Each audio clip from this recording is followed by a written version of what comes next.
morning. Thanks everyone for being here. Today I'm going to be talking about two novel approaches that we're using to generate insight into seabird interactions with offshore wind facilities along the West Coast. I work for Harvey and Associates, and I'll be talking about my collaborators as we go through this. So, there are offshore wind facilities in the Atlantic, as we've been talking about before, and as the previous speaker just noted, there's a lot of differences in the Pacific due to the bathymetry. So this is a map that the white boxes are highlighting areas in the Atlantic where there's offshore wind, and on the East Coast versus off the Pacific. And you can see red being shallow water, that it is very different off the Pacific. So what does this mean for seabirds? One thing it means is that we do have a lot of similar types of species with the Atlantic, and we do know a lot. But another thing that it means is there are unique community members of the seabird community that are going to be present in these deeper waters. And therefore, in the Atlantic, there's some seabirds that don't exist at those facilities that are going to exist in the Pacific at least have a much greater presence. And so in some ways, there's a lot we don't know about how certain species are going to interact with these wind facilities. One of particular importance is the albatross, petrels, and shearwaters. These species use the wind. They have a special way of flying to minimize energy as they travel across the huge Pacific Ocean. So they use the wind to kind of surf forward without flapping their wings. And they arc upward, and in higher winds, they'll arc higher up. So that is one reason why we're very interested in seabirds off the Pacific and how this interaction might play out. And in terms of what do we understand about the collision vulnerability of our seabird community off of California and Humboldt County, well, we know that some birds, these turbines are going to be very large, and seabirds aren't necessarily going to fly at extremely high heights. Certain ones are. So the ones that use the wind to fly are definitely more apt to get into this rotor swept zone. So I kind of made a diagram, but the lower extent of a turbine where a bird can hit the moving infrastructure is going to be 30 meters. Actually, that's 90 feet above the sea surface about. So that's very high, and a lot of the bird community is actually going to be present below that. So what we really need to start thinking about is how are seabirds distributed vertically in the air column for us to better understand what's going on and what we can anticipate in terms of collision risk.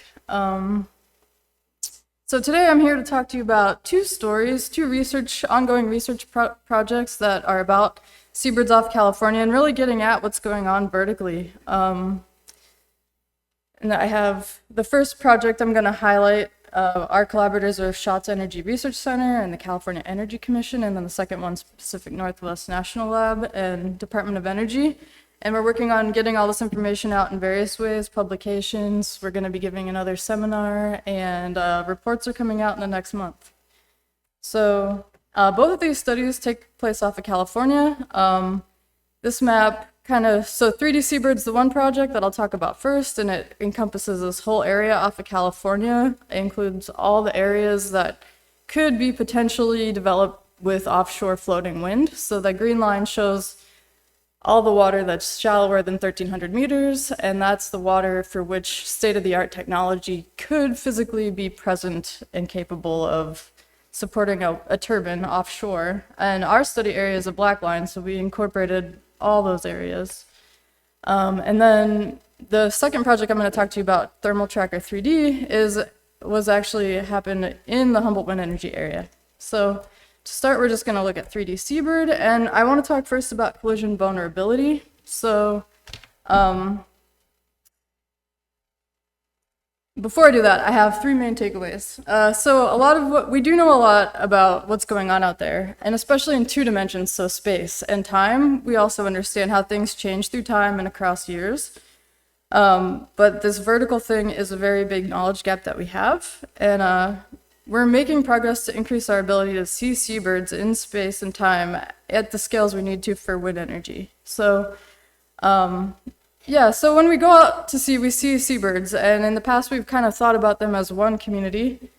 But once we put turbines out there, we really need to start thinking about them as two communities, because there's the community that's on the water and flying at low elevations, and then there's this other community that's going to be overlapping these rotor swept zones, and that's what we're really important that's what we're really focusing on. So this is the birds that are going to be vulnerable to hitting rotating blades. So collision vulnerability is not collision risk. Collision risk is a specific word that you'll hear more as development progresses, and that's kind of predicting how many birds will be struck over multiple decades. This is vulnerability. This is just the birds that are there available, and they're very different. So vulnerability, all the birds. To get risk, collision risk, there's a lot more other things that have to be considered, including the turbine parameters, so rates of rotation, blades, the time that they rotate in the airspace that's occupied by the rotors. There's things about the birds that are going to influence collision risk, and there's going to be interactive effects, so how fast the bird's moving in the direction relative to the turbine. So there's a lot of things that we aren't accounting for, and I just want to make that clear up front. We are just talking about the birds that are moving about at the right height to encounter these rotor-swept zones. One big unknown that we don't account for is avoidance. So once this is a facility in the Atlantic at nighttime and how the birds move around it, and once the turbines are up, birds are going to respond behaviorally to their presence. But that's that. So in terms of the 3D Seabird project, we wanted to make big predictions about the seabird community off of California.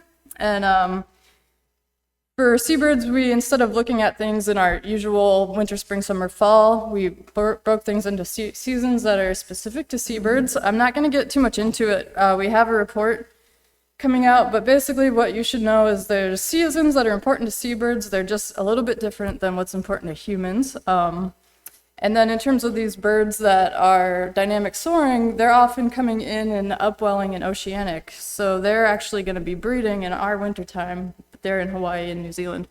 So there's a lot going on in the bird community. And one thing that we haven't been able to do before, we've been good at making two-dimensional predictions of where they're going to be in general. But in terms of saying what are they going to be doing above this certain height threshold for which they're at risk, that's something that we have a lot of data for but haven't been able to put together before this framework. So I just want to quickly go through it, but the main point of the framework is to come up with these aggregate community predictions of the biggest component of California's seabird community and then what's above 10 meters.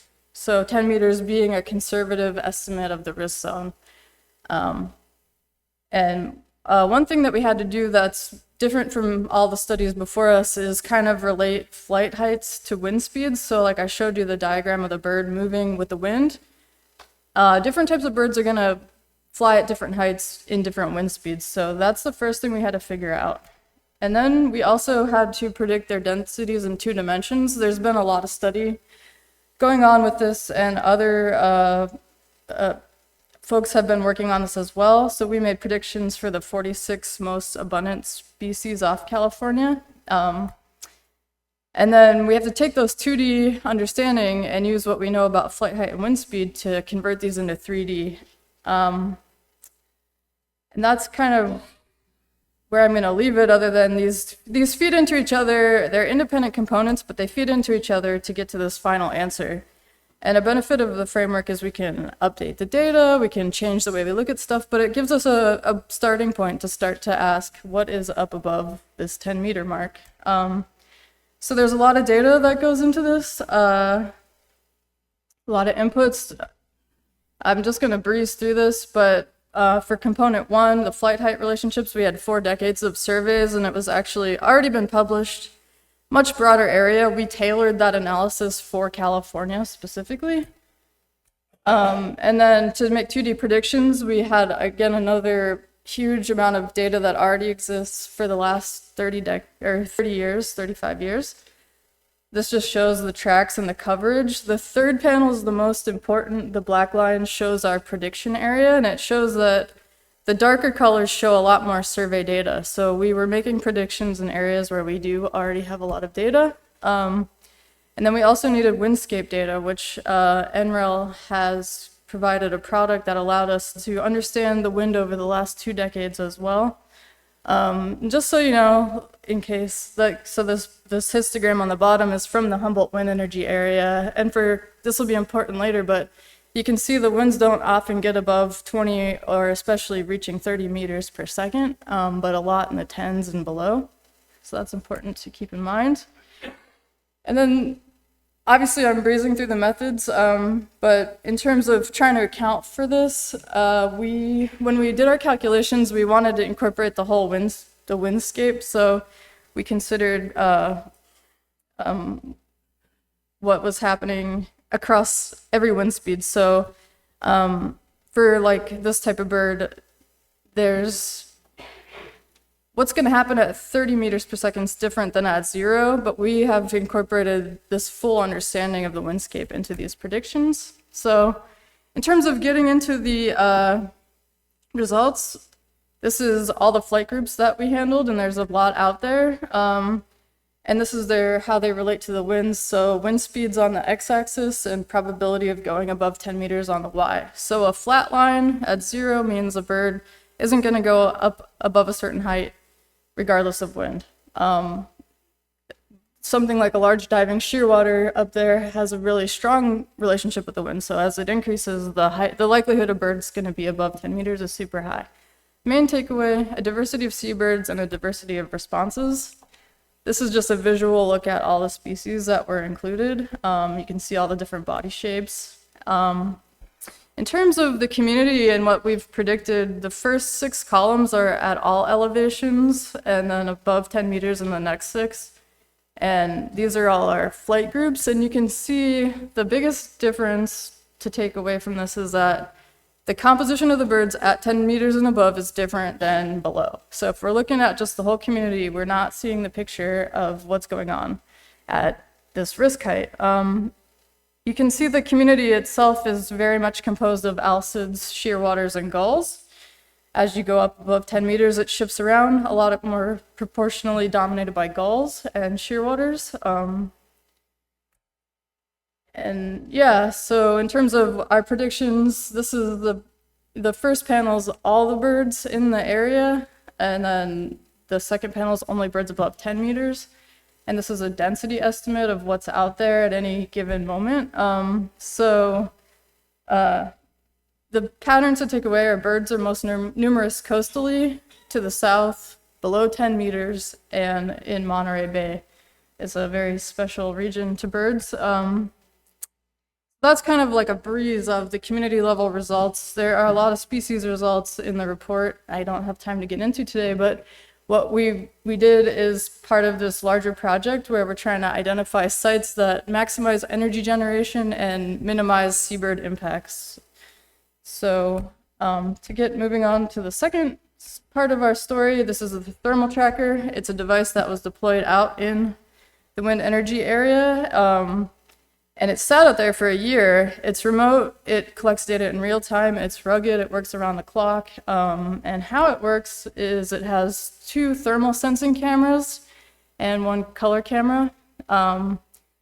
So it's able to track birds in 3 dimensions, and this is kind of what the thermal track looks like.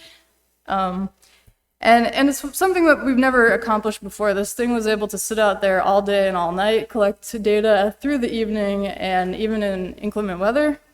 So this just kind of shows what's detected by date. I'm only showing you 3 months of data, but you can see there's periods with no birds and periods with lots of birds. This is the field of view of the camera and all the detections it picked up. The dashed lines represent the lower and upper extent of a turbine rotor swept zone. So you can see we're seeing that whole area and there are birds moving about. The way the field of the view is, you have to standardize it because it's 3-dimensional and conical. But what the second figure shows is birds are mostly passing in between 0 and 10 meters above sea level, and it drops off. But there are birds exhibit in the whole airspace. In terms of times of day, the thermal tracker was able to reveal what was going on at times of day that people never been able to look before. So this is dawn, and this is just saying 37% of the activity was happening in the dawn, 28% in the day, 12% at dusk, and then another 21% at night. Some of this was when the moon was present. And an interesting thing, when the moon was present, birds are often moving when the moon's 50% or more illuminated. So a lot of the activity is happening when the moon is out. And then there's also nights where birds are moving and the moon is absent, which means it's completely dark. Just in terms of next steps, we're integrating this thermal tracker into another system with a radar so we can see much further, and we're also working on blade sensors for strike detection and integrating these three technologies so we can track a bird across all the spaces. So yeah, with that, like I said, it's a huge topic. We have limited time, but we do have some reports, some publications, and some additional presentations.